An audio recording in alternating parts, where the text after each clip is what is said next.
So welcome to my digital vlog channel. চাওক আমাৰ mobile ফোনটোৰ মাজে মাজে বেমাৰ আজাৰ হৈ থাকে। আমি কি কৰোঁ সাৰ্ভিস চেণ্টাৰত বা দোকানত নি তাক ভাল কৰি আনো।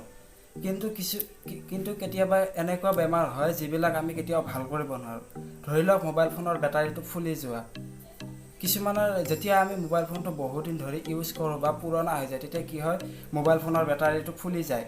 কিছুমানৰ এনেকুৱা হয় পিছফালৰ মোবাইল ফোনৰ ঢাকনিখন লগাই দিবলৈও নোৱাৰা হৈ যায়, মোবাইল ফোনৰ ঢাকনি বেকা হৈ যায়। সো মই আপোনালোকক কেইটামান টিপছ দিম, যদি এইকেইটা আপোনালোকে ফ'ল' কৰে তেতিয়াহ'লে আপোনাৰ মোবাইল ফোনৰ বেটাৰী কেতিয়াও নুফুলে। বলক আমি ভিডিঅ'টো আৰম্ভ কৰোঁ। চাওক বস্তু এটা কেতিয়া ফুলি যায়, যেতিয়া আমি সেই বস্তুটো ঠেলি হেঁচি বহুত বস্তু ভৰাই দিওঁ তেতিয়া সেই বস্তুটো কি হয় ফুলি যায়। ঠিক তেনেদৰে মোবাইল ফোনৰ বেটাৰীটোতো কিছুমান অলাগতিয়াল গেছ যেতিয়া জমা হয় তেতিয়া মোবাইল ফোনৰ বেটাৰীটো ফুলি যায়। কাৰণ মোবাইল ফোনৰ বেটাৰীটোত কোনোফালে জেগা নাই গেছটো ওলাই যাবলৈ, গোটেই বেটাৰীটো চিল কৰা থাকে, গতিকে কোনফালেদি গেছটো ওলাই যাব, সেইকাৰণে মোবাইল ফোনৰ বেটাৰীটো কি হয় ফুলি যায়। চাওক মই আপোনালোকক চাইণ্টিফিকেলি বুজাবলৈ চেষ্টা কৰিছোঁ। বেটাৰী এটা লিথিয়াম আয়ন বা লি পলিমাৰ টেকন'লজিৰ সহায়ত বনোৱা হয়। এইটো এটা এনেকুৱা পদাৰ্থ কাৰেণ্টটো ষ্ট'ৰ কৰি ৰাখিব পাৰে কিন্তু লাহে লাহে ডিছচাৰ্জ কৰিব পাৰে, যাৰ সহায়ত আমি বেটাৰীবিলাক বনাব পাৰোঁ। যেতিয়া আমি মোবাইল ফোনৰ বেটাৰী চাৰ্জ দিওঁ বেটাৰীৰ ভিতৰত থকা প্লেটছবিলাক চাৰ্জ হয় কেথড আৰু এনড প্ৰক্ৰিয়াৰ সহায়ত। এতিয়া কথা হ'ল বেটাৰী চাৰ্জ দিয়া মানে কি, ভিতৰত কিছুমান ৰিয়েকশ্যন হোৱা, আৰু ৰিয়েকশ্যন হোৱা মানে কি ভিতৰত কিছুমান অলাগতিয়াল গেছ সৃষ্টি হোৱা, আৰু এই গেছ বেছি হ'লে আপোনাৰ মোবাইল ফোনৰ বেটাৰীটো ফুলি যায়।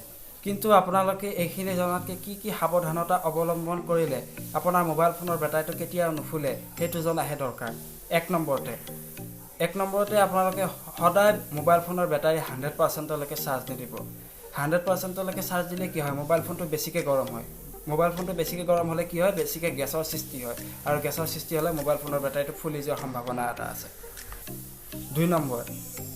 2 নম্বৰতে আপোনালোকে কেতিয়াও গৰম জেগাত মোবাইল ফোনটো চাৰ্জ হ'বলৈ নিদিব।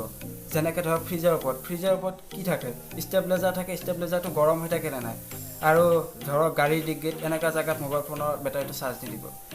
আৰু আপোনালোকে মোবাইল ফোনটো বহুত সময় ধৰি টিপি চাৰ্জ শেষ হৈ গ'ল, আনি কিনে কি কৰিলে চাৰ্জত বহাই দিলে, এনেকুৱা গৰমে চাৰ্জ হ'বলৈ নিদিব।